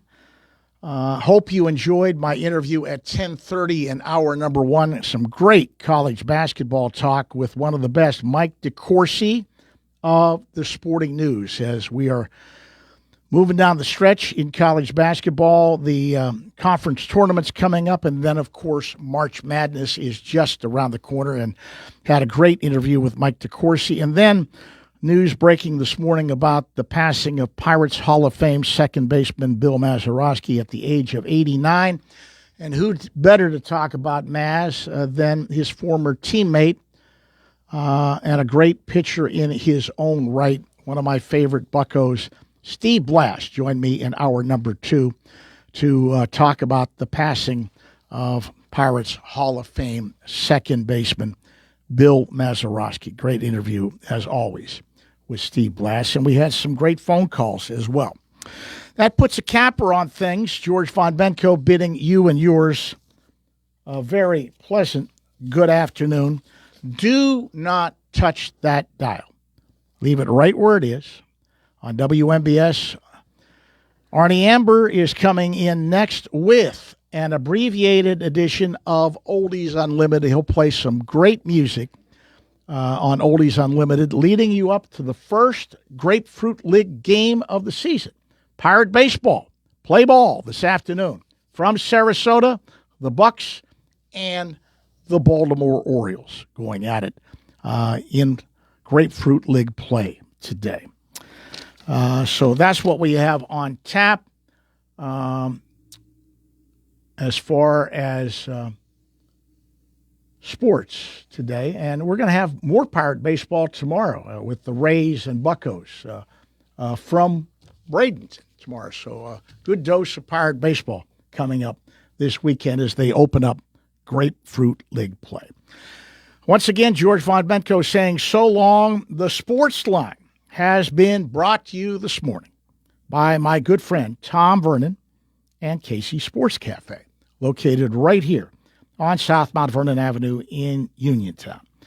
The Firestone Insurance Agency in Normalville, and by Bogies at Duck Hollow, now under new management. Come on out. Enjoy fine dining. Phone 724-439-2150. Bogies at Duck Hollow, located at 374 Duck Hollow Road in Uniontown. The news is coming your way next from the CBS Radio Network, right here on your local station, 590 AM and 101.1 FM, WMBS, Uniontown, Pennsylvania.